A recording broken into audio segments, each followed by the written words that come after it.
For me, as a person, my entire identity is not about my sexuality. I am interested in other stories, in other people, and why. I mean, just because maybe the heteronormative world can't look beyond themselves. Sure.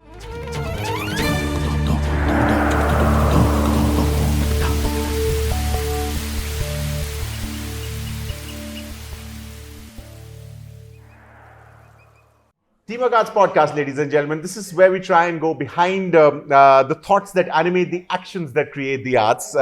And creating art is something that comes very naturally to Onir, who's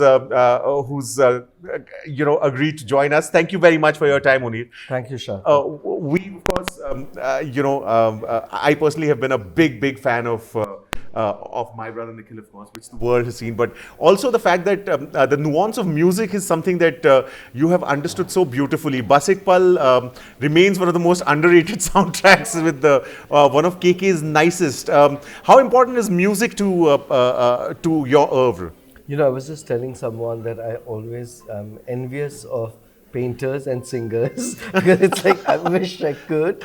And I feel that when I was growing up in Bhutan, I always wanted to learn music, but there was no possibility. So, for the longest time in my life, I've been wanting to get to learn music. And it's only I think over the last 5 years that I've actually started learning classical Hindustani. Oh, wonderful. And just for myself, I'm not becoming a music director or singer. But I feel that music has always been important for me because also growing up, right, from my mother and, in different situations at places, music has always been a part of, life's process, different occasions. So I always wanted it to be a part of my cinema too. Though I, don't usually picturize it the way mainstream Hindi cinema does. So mostly always it's been background or used in a certain manner. Exactly. I mean, there is a lot of time to talk about the other discordant notes that you've had to hear through life. But you're also a visual aesthete. I mean, if you were to carefully look at the movies, everything is very nicely. And does that come from the fact that most of your childhood was spent watching movies? I mean, the visual aesthetic of an Onir movie is very distinctive. So where did that language originate? I think it gradually, developed as a film. Okay, sorry. I feel that it developed over time, slowly.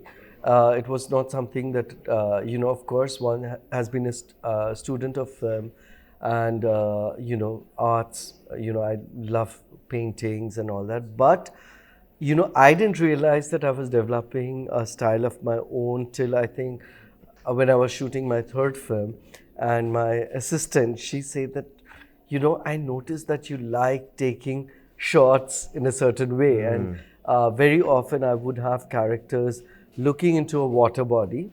It could be the sea, it could be a lake, it could be just the rain. And, where you don't see the characters, you see their back and they're talking. Yes. And I realize now that, for me, it's not always important that you keep seeing the faces while they're talking. And, I recognize now that, okay, these are things that as a visualizers, certain things are unifying the work that I do. It was wonderful to see because that's what I wanted to ask you. The fact that, a lot of your visual aesthetic also comes from a point of view, which is something that's very important to you, not just visually, but also, it's a bit of a pompous word, but ideologically as well.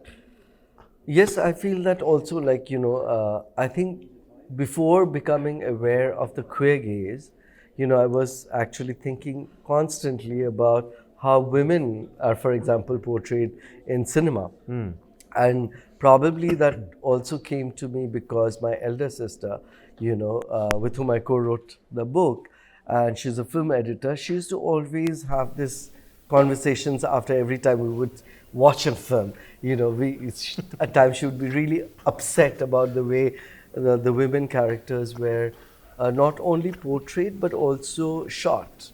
you know, with a certain gauge. So for me, it was, you know, when I started making my films, it was important to, you know, think about how I want my characters to be shot. Sure. Of course. You know, how, and for me, I realized that over my films, mostly the active characters, you know, characters who make change happen are actually the women, you know, Sure. and also they are not there as supporting cast to the male character, Right. you know, so they have their own, you know, space.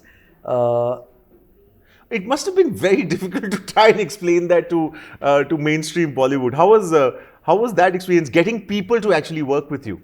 Actually, getting people to work for me was easier than getting people to finance me.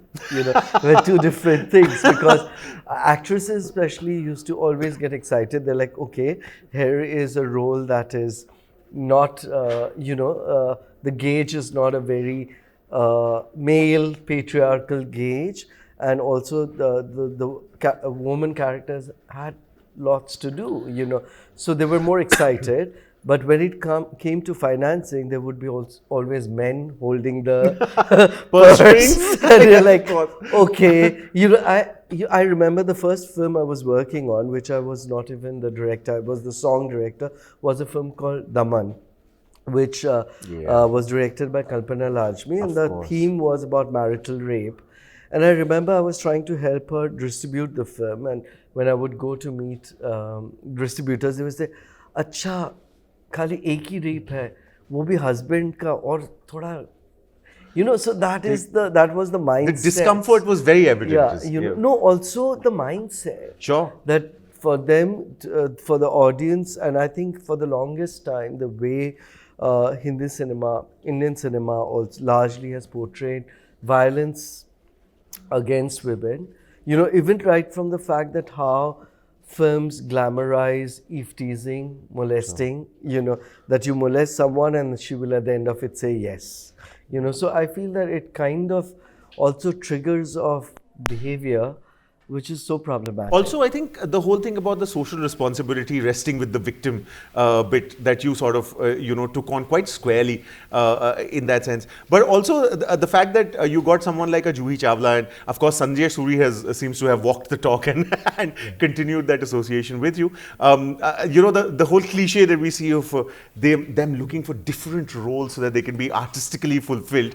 How difficult was it for you to get actors to actually literally do a different role for artistic fulfillment? Like I mentioned, I think it's always been easier to get actresses, but was it actors, always? Sure. You know, because again, you know, for them it was like, wow, getting a role where, you know, they had, it was not being opposite someone, you know, where they were like, at the end of it, it was like, for example, my brother Nikhil, my first film, was narrated from the point of view of the sister, not the lover, not Nikhil, but it was the sister talking about the brother, you know. So even when I did I Am stories, like where, you know, Juhi and Manisha was there, one of the stories, Megha, I wanted to see displacement and violence from the point of view of women, because women look at it in a very different way, you know. So it was not very, like, suppose the same situation many years later when a Kashmir file would happen, would be from a very male, you know, kind of perspective also.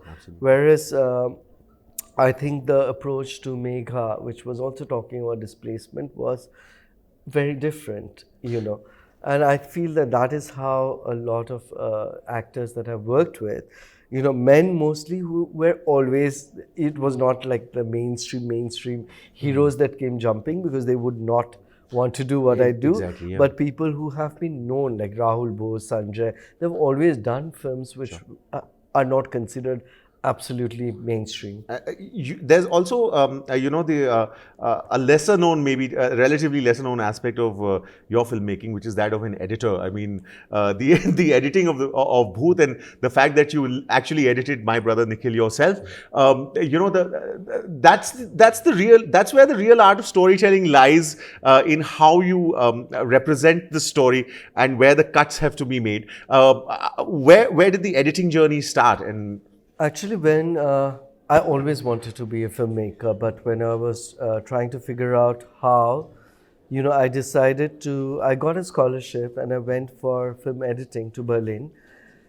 And it was very conscious. I didn't want to go for filmmaking, but editing, because I knew that I didn't want to really assist anybody. I want to be the head of whichever department I was heading. And so, I thought that if I come to Bombay as wanting to make a film, no one would give me. But if I, if I learned a craft and I worked my way through it, I will I knew it wouldn't happen overnight. Sure. So for 10 years before I made My Brother Nikhil, I worked as an editor, writer, art director, music producer, song director. So I worked on different aspects of filmmaking before getting to make my film. which is very interesting because, so what was it? Was it the primacy of the craft first, or was it the primacy of the art first? Did you want to perfect the technique of it before telling the story? I think filmmaking is an art which is also dependent on the craft. Oh, wonderful. Yeah, and it is, you can't separate the two. Right. It is very, very. I mean, the how you tell your story also is about art. Sure. Of course. So for me, one of the things about editing was also learning. When I was shooting My Brother Nikhil, those days was not digital. Right now, people can just keep shooting. For sure. And it was film, which was expensive. And it was my first film, and I only had a certain budget. Sure. But being an editor, I knew the cuts while shooting. I had planned. So I would only shoot each shot according to how I planned to edit it. So it would reduce the shooting time and the amount of raw footage we consumed, which was very expensive. It was such a wonderful amalgamation of hard-nosed efficiency and creative fluidity. But talking of the art, of course, as you said, it's wonderful, and it's of course there for everyone to see about how respectful you are towards the craft. But I'm assuming, and here, of course, there might be a transmission of my privilege to understanding. So if there is, I apologize for that in anticipation. But I'm assuming that your gay identity and your taking care of the art must have been parallel lines at some point of time, which then would probably have merged. So was there a merging point, or was that identity always a part of how you were thinking of making movies? I think, one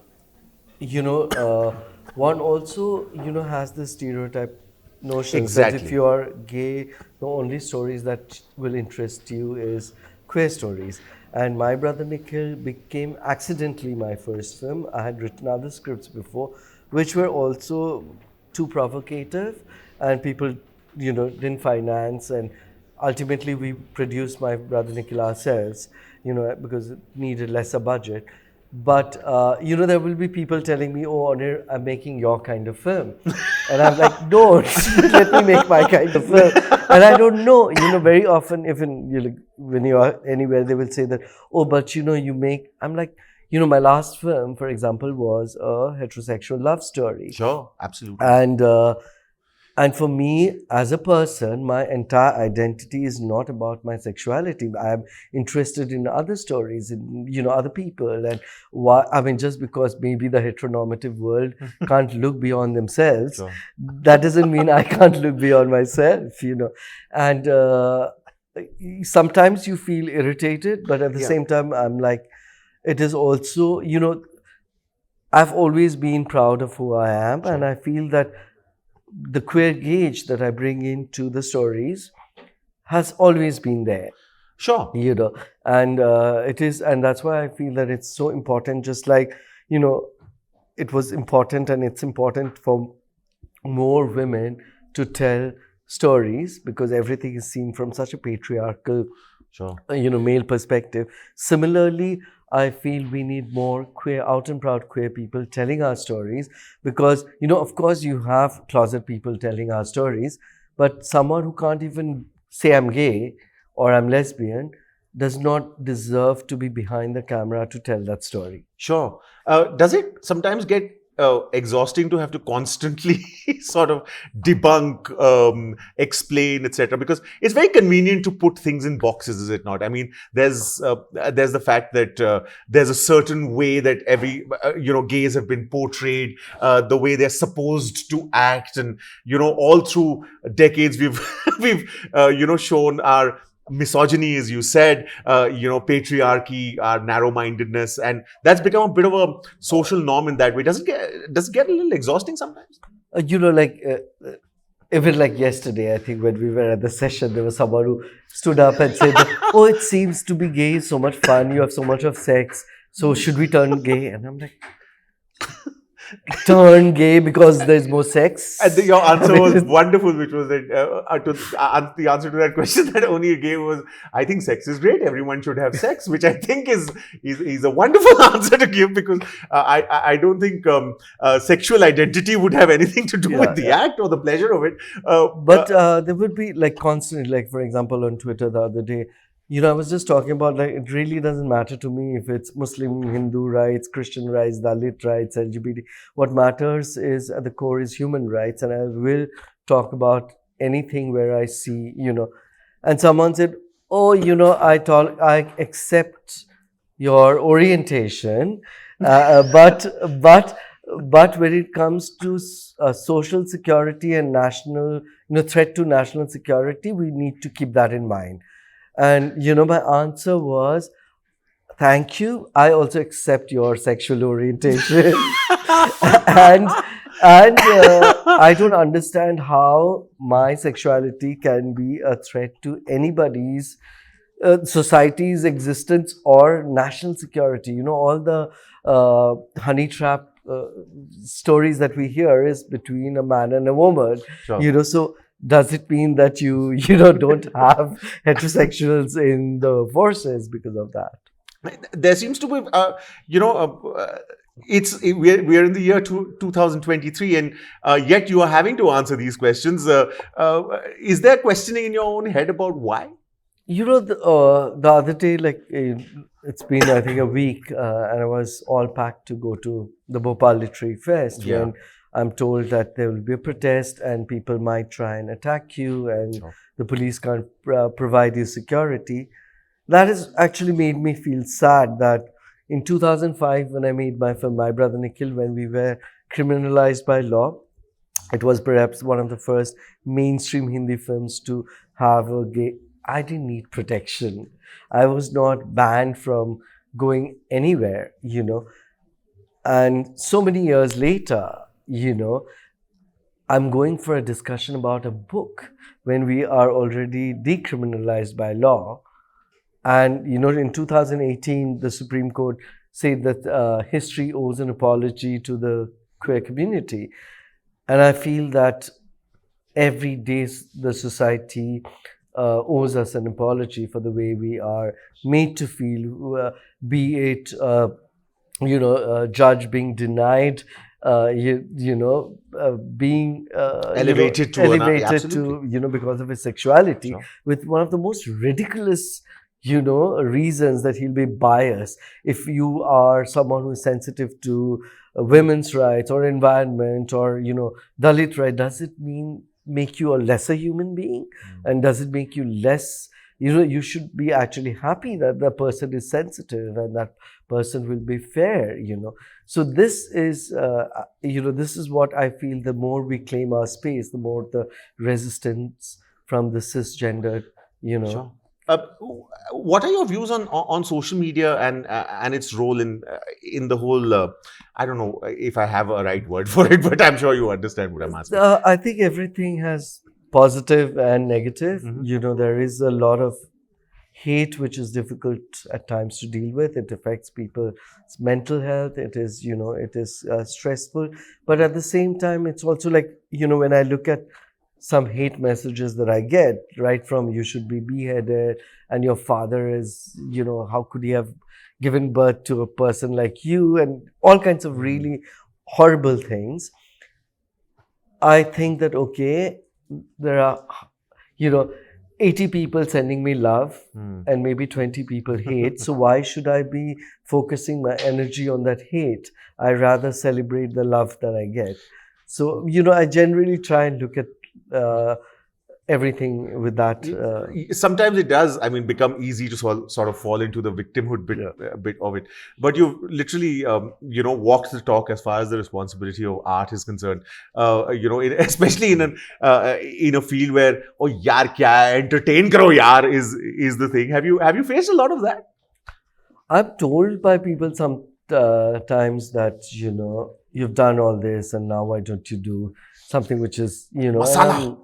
Masala is a word, yeah. masala thrown at you sometimes? So I tell people generally that, I wanted to be a filmmaker to tell the stories I want to, not to be a part of a certain glamour quotient. And maybe it's my weakness that money's never been the driving force. Sure. Yesterday, actually, my assistant, he sent me a photograph that my mother was sitting with all my assistants in front of her and discussing that maybe he should do some other kind of films, because she was very worried after what was happening in Bhopal. And the minute whenever I'm not there, she has this discussions with my assistants that if I should change certain things.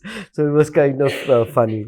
But it's there's also this whole thing about the responsibility of art. We asked Manoj Bajpayee. He said that art should not be burdened with responsibility. If you feel about it, you should. Otherwise, it should be left to its own space.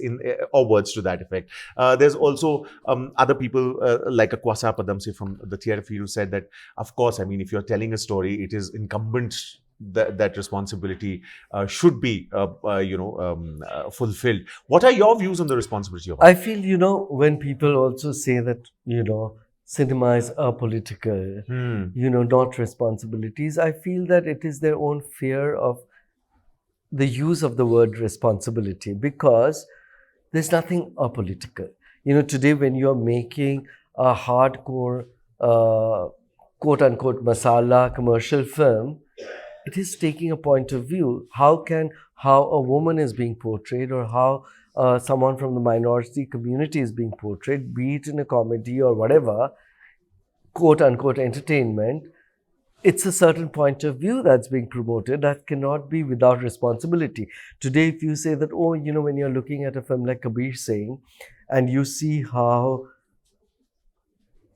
it glamorizes certain way of, eve teasing, and, how can it be that, oh no, you're not supposed to look at it from that point of view. See how popular it is. And it is reality. A lot of women go through this. I'm sorry. It is a denial of the power of narrative, and there is a point of view. And I believe that there are films which are regressive, and there are films which through whichever, it could be an action film, it could be, Avatar, it could be, all Sure. of these are trying to tell you something. For sure. And I feel that it is, whether you like it or not, there are today, if you think of films like Chashme Badur, or, all those beautiful films. Of course. They were commercial, they were, films that everybody could relate to, but at the same time had a certain story which was talking about certain things, right? And you cannot just say that, no.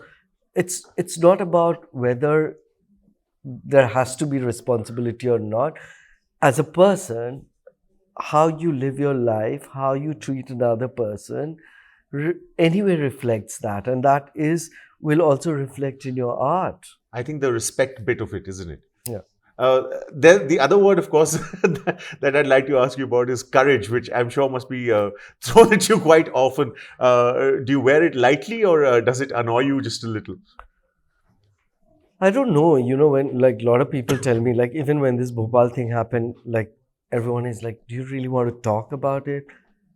And I'm like, but if I had done something wrong, then I should be worried about, and here, there are goons who are threatening to hurt me, why are they more empowered than me? And why should I keep silent? Because I've not done anything wrong, and I always feel that it's not about courage. It's just that if you respect yourself, be it about your identity in whichever space it is, you will, speak up for that. If someone disrespects my identity, like for example, if I would go to a space and I find films that disrespect any other community, I will not watch that film. And if my friends, if I go to a party and people are disrespectful or making fun of communities, which these days happen very often, I will leave that party, because I feel it's very, very important to stop normalizing Sure. hate, Sure. disrespect, and it's not okay to be silent. Sure, and you've not remained silent. The movies, of course, have spoken quite eloquently. What is the process of your filmmaking? I mean, it'd be wonderful to see how you approach the film when you're making it. I think what the trigger point is the most important is like usually, real stories kind of make me want to tell the story, real incidents, and they inspire me. And somehow I feel what excites me are stories of marginalized people or people who I feel are, the stories that are not told. So Sure. it could be a documentary, like I made this film called The Widows of Vrindavan, Yeah. and another documentary called Raising the Bar, which is about children and young people with Down syndrome. And it's just that, certain things move me, and, and I keep thinking that why can't these people be just, equality? For me, Sure. equality is a very, very important word. What makes people deny that to other people? So I think that is the most, and then of course the writing process. The most difficult part is the finance process. Everything else kind of Sure. moves much more organically. And every time when it comes to, okay, now I want to shoot, that's when the main, hurdle comes in. Sure. Since we are living in the world of social media and listicles, those taking their first tentative steps in the ocean of filmmaking, what would the 3 or 5 points be? What would those points be that you'd like them to remember or forget? I think one is to find your own identity as an artist. Don't try to be like someone else. Find your being, And today I feel that finance and, how you, big budget, small budget, that shouldn't be the driving force. The driving force should be the unique story that you tell, which you can even shoot with your mobile phone today. So if if a film by Soderbergh, which is shot on iPhone, can go to Oscars, what stops you?